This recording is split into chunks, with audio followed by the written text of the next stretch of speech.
I mean, this all happened when you were young. Very young, yes. Then, as you just said yourself, you got into the drug culture. Yes. Now, that must have made things more crazy, right?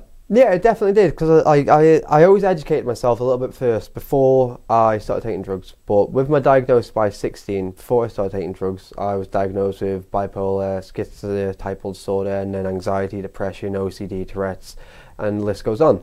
And I thought, okay, a bit of marijuana, what harm can it do? It relaxes you. I was told it relaxes you, makes you feel better. Does it depend on what sort of marijuana? It definitely does, yeah. So I found when it comes to the green substance, which most people would use on a regular basis rather than pollen or resin, and I thought, okay, so I'd use the green and the smelly stuff, and that was fine. That helped. It was when I started going with pollen and the stuff that you had to burn to put into your paper to roll it and smoke it. That was when it caused bit more psychosis and very paranoia. So I started getting quite paranoid through that next year, and not knowing what can it do, and a lot of self-harming started in that year. Self-harming? A lot of self-harming, yes. 3 days of 16, just leaving school, going into hospitality and catering at college because I didn't have many GCSEs or any education. I kind of feel the education system, it let me down because they didn't understand me. And when I was through school, mental health wasn't really quite understood, I guess, to a degree, and they just thought, no, you're just a troublemaker. The marijuana led to other things, right? The marijuana definitely did, yes. And then you got yourself into real trouble then? I did, yeah. I think because I was started interacting with marijuana, I started meeting more people who did other drugs. So they explained other drugs, and ecstasy was one I thought I would never ever do ecstasy, never. Because I was really always into my free running and my parkour and gymnastics. That was my focus. I'd never do drugs. But I was never educated, and then I started to educate myself on ecstasy and the feeling, the love that you find with people. And I thought, that sounds amazing. I want to try that. I was a bit scared, a bit nervous. I did it. I absolutely loved it. I'm not going to lie, I did. I thought it was fantastic. But I used it to get into the state where it's dangerous, because you're in that part there where you're in a corner, you can barely open your eyes, you are in, as what people say, an ecstasy. And that's where it's possible that you could overdose quite easily. And so I started using it not recreationally, but I started using it to abuse it, to just escape from my reality, to go to the point where I felt nothing but love and goodness. But were you addicted as well, do you think? I was definitely addicted, yeah. I did for a while say I wasn't addicted, but I started to learn that actually, I definitely was addicted. So you see, our conversation here has now moved away from just mental health to drugs and that but nature. They definitely come in like hand in hand, I find. I mean, if people who have mental health never touch drugs, it's completely different. But then people who take drugs might have a mental health problem, and that's fine. But I mean, it's not fine, but you know what I mean. Yeah. But so when you have the two of them, it starts to they start to juggle each other.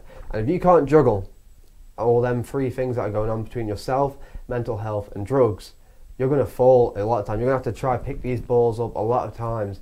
That is when it causes problems. Well, I mean, and you're happy to talk about it. You had a spectacular fail, didn't you? I did have a spectacular fail, yeah.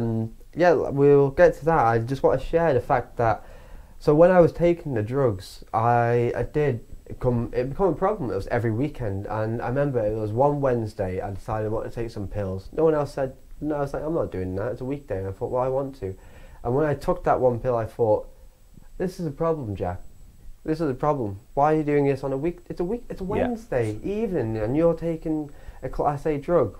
So I thought, right, I need to get myself together. Yeah. And took a bit of work in progress. It was the year that my great nan died, and I was really close to my great nan. She brought me up. I stayed at her house plenty of times. I visited her more than 3 times a week. So things like that can set you over the edge. Yeah. So when she passed away, the first thing I just turned to was drugs. Because I just wanted to escape, because I still wasn't ready to prepare with actual my own mental health, my own voices, because it was at the peak where it was so like large and like angry and aggressive, and the voice was there, and it was scary at times. I'm not going to lie. There was times where I sit on my own and cry because I'm trying to cover my ears, listen to music that's loud, and just trying to escape to overpower the voices from music, and that helped at times. But when I didn't have my earphones and I was walking down the street or something, I'd feel, why are these voices telling me, oh, that person's a horrible person, this, why don't you go? And I thought, I can't listen to these voices no more. Was there any help for you at this stage? Were you trying to look for any help? I was looking for help, yes. I started seeing a psychiatrist, but I was struggling to open up and actually tell my story to them. So for them to help me, I needed to tell them what was going on.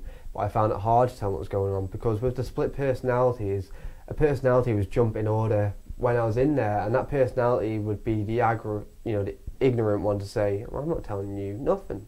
It's none of your business. So, but I'm trying to fight that. I'm trying to get a little bit out, just so they can understand me, just a little bit. Did anyone know you were struggling like this? I mean, besides maybe the family members, or did you? No, not really. Actually, nobody knew, because I didn't tell anyone. So you're just keeping this? I kept it to myself and to the professionals, and I didn't tell my parents till quite a while in.